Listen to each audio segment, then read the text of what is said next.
berusaha untuk menerima, tapi yang harus kritis ya, jangan sampai nilai di kantor kamu yang merasa kamu lebih pintar kamu dibaca. Jadi yang penting dari awal sekolahnya terima aja. Oke, ada saran nggak ada?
Arman adalah siswa kelas 12 yang sedang stres karena minggu depan ada ujian akhir sekolah. Ia sudah belajar dari pagi, tapi masih merasa belum siap. Saat malam hari, Arman sedang menonton video pembelajaran di laptop sambil makan cemilan di ruang tamu. Tiba-tiba ayahnya datang dan berkata dengan nada dingin, "Kamu belajar apa sih? Dari tadi lu bangun terus, jangan main terus." Arman merasa kesal karena merasa tidak dihargai dan disalahpahami. Ia menjawab dengan nada keras, "Ini aku belajar." Bukan main, ayah nggak tahu apa-apa. Situasi itu menjadi panas, ayahnya marah karena dianggap dibantah, dan Arman pun makin aman sambil membanting pintu. Ia menyesal, tapi juga masih kesal karena merasa tidak didengarkan. Kalian gimana? Pertama, emosinya apa yang sudah dirasakan apa?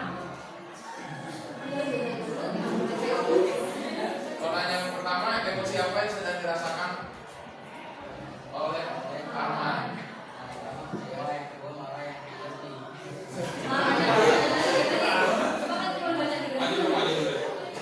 Marahnya apa? Tadi apa sih jawabannya?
akhir-akhir ini nilai pelajarannya menurun. Suatu hari, guru menegurnya karena tidak mengumpulkan tugas tepat waktu. Saat ditegur di depan kelas, Rina langsung menangis dan marah. Kemudian keluar dari kelas tanpa izin. Setelah itu, ia menjadi pendiam dan enggan berbicara dengan teman-temannya. Nah, pertanyaan yang pertama, emosi apa yang sedang dirasakan? Tentunya, emosi yang dirasakan adalah emosi negatif, seperti marah, sedih, dan juga tentunya takut. Nah, marahnya dikarenakan tentunya marah itu karena ditegur di depan seluruh kelas.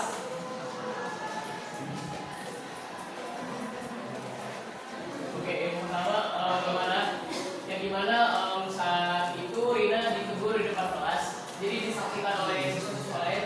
Tentunya kita merasa image kita merasa jelek karena disaksikan oleh siswa-siswa lain. Terus ada sedih karena kita ditegur di depan kelas juga, sama takut.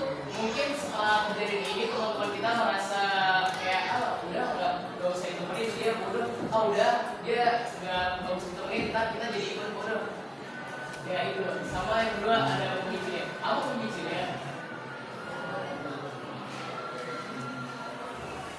Pemicunya itu yang pertama karena ditegur sama gurunya. Kita juga kalau di posisi Rina ditegur sama guru depan teman-teman kita pasti ngerasa malu kan? Masa saya pakai ditegur gitu. Terus yang kedua karena nilai kita menurun.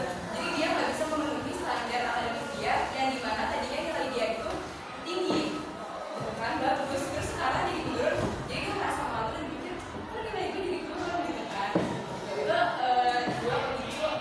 Jadi emosi Rina. Jadi bapak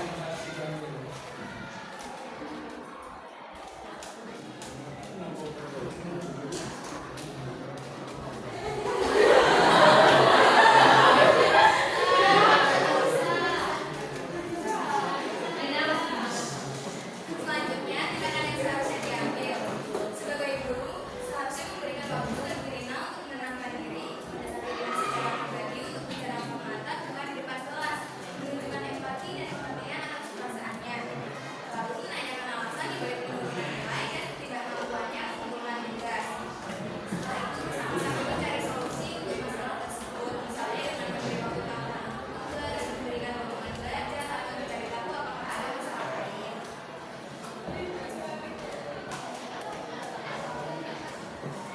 Tindakan sebagai Rina seharusnya dia mencoba memahami perasaannya dan mencari bantuan jika dibutuhkan. Menerima teguran sebagai kesempatan untuk berbuat menjadi lebih baik, dan terakhir berbicara dengan teman yang dipercaya untuk mencari dukungan. Jadi di dalam tindakannya ini ada dua teori, yaitu dari gurunya dan juga dari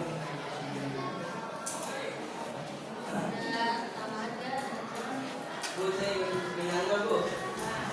Nah, seharusnya dari Rina itu sendiri nggak perlu marah dan merasa nangis, kan itu cuma ditegur. Kenapa Rina itu seolah-olah itu terpojokkan, kecuali ibu gurunya marah-marah itu baru Rina harusnya menangis dan marah itu sampai marah.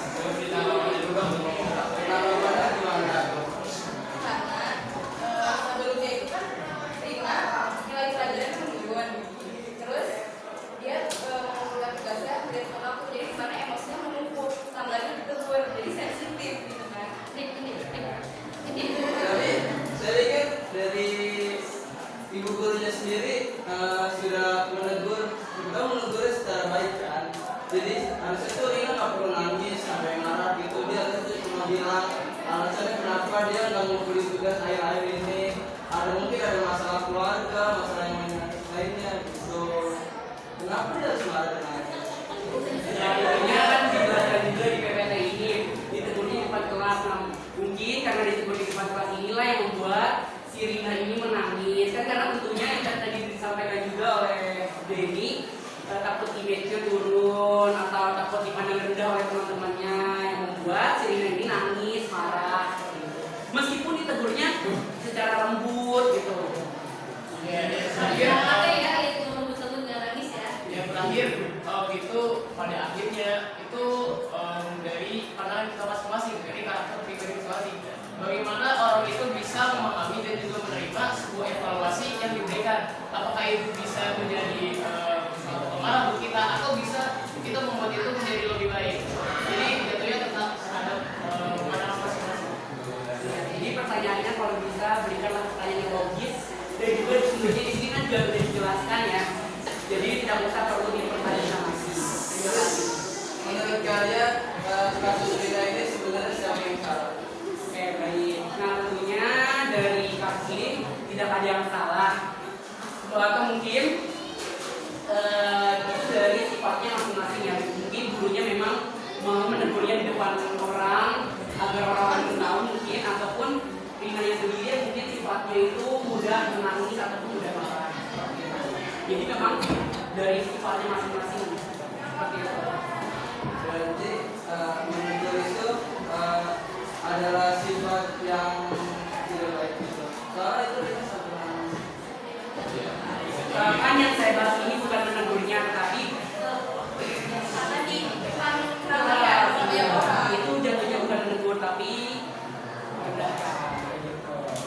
Berarti kesimpulannya di menegur itu di belakang, nggak boleh di depan banyak orang. Seperti itu.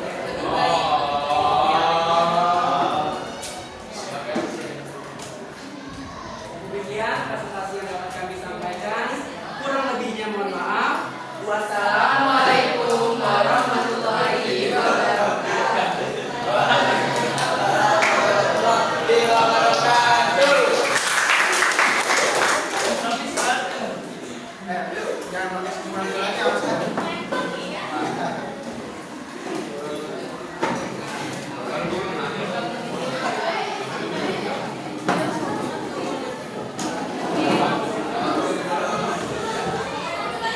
Lumayan ya, ini antara balas dendam atau apa saya nggak tahu deh. Oke, yang kritisnya sangat bagus sih. Ini adalah sudut pandang yang berbeda ya. Jadi namanya juga sebuah bacaan. Dan sebenarnya dengan kalau yang ada suka salah paham kan, ya lu lagi di mana? Kalau lagi baca, lu lagi di mana? Tapi dah kan, kecuali itu. Ini adalah mungkin dia baca seperti apa, kalau dia seperti apa dan saya pun seperti apa. Tapi saya setuju juga dengan dia. Tapi mungkin karakter gurunya juga mungkin tipikal yang kadang makanya pernah banyak kata-kata guru yang baik-baik galak gitu. Pun yang dia sih siapa emang? Ada, Bu. Siapa? Cewek? Jangan sembunyi-sembunyi dong. Siapa nih? Cewek itu Kan Breni kan? Bukan atau boleh saya, boleh populer. Boleh sayang. Iya nggak maksudnya kita harus tahu lawan bicara kita siapa dulu. Kalau memang tipikalnya seperti itu, ya kalian harus bisa menempatkan itu, bukan berarti kalian mendewakan guru tidak gitu. Cuman balik lagi kalau karakternya beda nih, biasanya ini balik tapi ternyata ke saya tiba-tiba ngomongnya tentang semua gitu. Apa ya? Tadi itu apa? Di depan umum gitu. Itu wajar kalau kalian marah. Jadi harus lihat dari kedua sisi. Oke, mungkin kita belajar dari saya. Terima kasih banyak untuk kelas 11. Kak, ya atas kerjasamanya dari dulu. sebelum mengakhiri pembelajaran alfabetnya kita terlebih dahulu berdoa dan materi dimulai.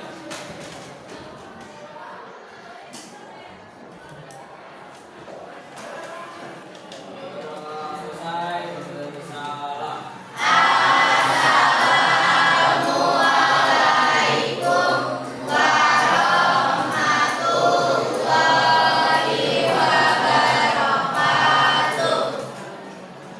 Ya, baik.